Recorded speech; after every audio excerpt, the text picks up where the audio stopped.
Hi, welcome back to my channel. My name is Michelle and you're watching Michelle's Life. Today we are in the living room because the room that I film in is too close to my daughter's nursery and this is the only time I have to film.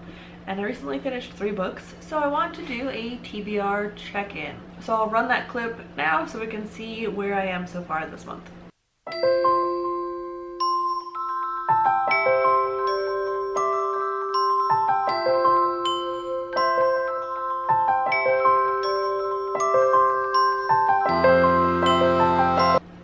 Along with my TBR that I posted this month, I also posted the announcement video for the Read Proud Challenge that Julia Embers is hosting over on her blog.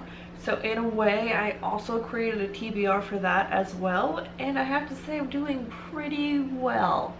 So I'm going to start off with the first book that I finished, and that is Unicorn Tracks by Julia Embers. This was perfect for the second week of her reading challenge because it fit into the first category, which was a lesbian speculative novel. First off, I was attracted to her novel because of that cover.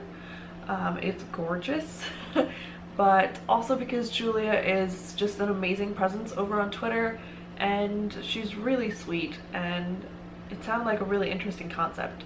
So Unicorn Tracks is a story that takes place in an African-like safari, and our main character, Manembe, I'm probably murdering that pronunciation, but she is a tour guide and she works for her cousin, Tamelo?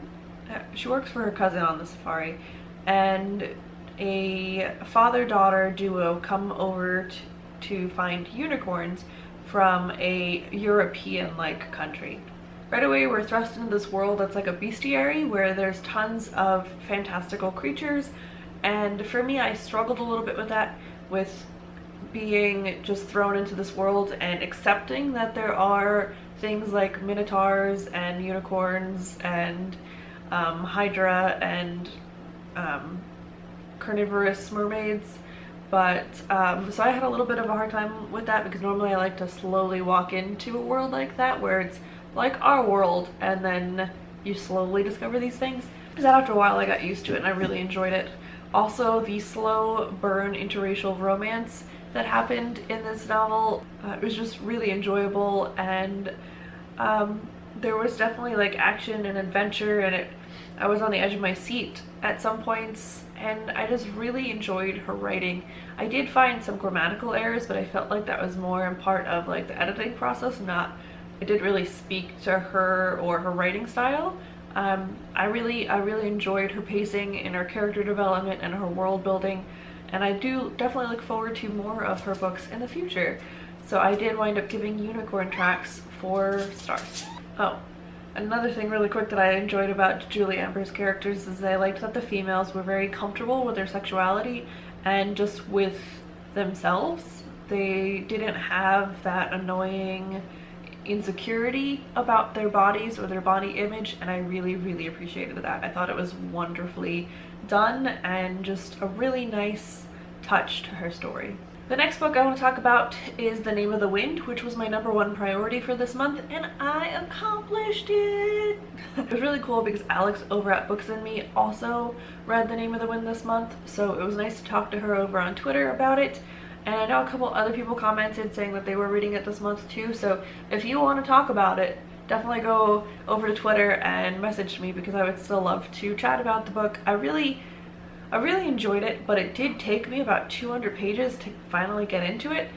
Rothfuss's writing was really good and really quotable, and it's just, I don't know what it was, because thinking back, I liked all the different things and all the different developments that happened throughout the story. I liked all of the different settings and the different storytelling elements. I think the thing that I had a hard time with was that the whole story was told from our one narrator, Quoth, and he would tell other people's stories, but Rothfuss did it in such a way that you still heard Quoth's voice telling those stories, which I think is a great talent to have, but at the same time it was very, not redundant, but very just, you were tired of hearing Quoth's voice after a while, you know? So I did really enjoy it, and I will be reading the second book. I'm not sure when I'll be getting to it, and I'm not really interested in reading the novella. I wound up giving the book 4 stars. I forgot that I could hold up these books because I own them. So the last book that I want to talk about is Tell Me Again How a Crush Should Feel by Sarah Farzan. Probably murdering that, I'm sorry. I've had this book for a while. I heard about it over on The Boy Who Cried Books YouTube page when he did his year of queer reading or queer books, and it sounded really good, and Book Outlet had it for like $2 one day, and it's so tiny. Like, look at the difference. I mean, this is also a hunker of a book, but it's so tiny, and it's really thin, and this is perfect for the Read Proud Challenge Week 3, Category A of lesbian contemporary. I just really loved the cultural perspective that we were given, and from our main character Lila, and how she is, I just really liked that she was a Persian American, and what she went through in a high school setting, and just the different cultural elements that were brought into this story and discussed. I also really liked the dynamic and discussion on toxic friendships and romances. I thought it was really great because a lot of times it's not really talked about in YA. You just think personally like that person's really bad, but it was nice for the character to see how toxic these specific characters were, and it was really refreshing, and I really enjoyed that element. And the romance in here was so swoon-worthy. I literally said "aw" out loud several times, and like held my heart, and I just absolutely loved it. Just absolutely. It kind of reminded me of P.S. I Still Love You, but with a female-female romance, where you're actually rooting for her to be with the person, instead of in P.S. I Still Love You, I didn't like who she wound up with. In this, you'll like who she winds up with. That's probably a spoiler, but I don't care. And I wound up giving this 4 out of 5 stars. I really enjoyed her writing style, and I thought that you could definitely hear her voice. There was just sometimes where it was a little kind of cheesy, so that's kind of where I took off a star. And there were, again, some like editorial mistakes in this that I didn't get. There were like a couple extra words in a sentence that shouldn't have been there. So that's, again, not the author's fault, so I didn't remove the star for that reason. It was just because some of it was kind of cheesy. And also, I only give 5 stars to books that I feel like I absolutely need to have on my shelves. And I have these on my shelves, but it's not like, you know, I don't, anyway. So I definitely recommend, if you're looking for a swoon-worthy female-female romance, to check this out. I will definitely be picking up more Farzan's books in the future. The next book that I will be reading this month and finishing, hopefully, is Will of Ascension by Brandon Sanderson.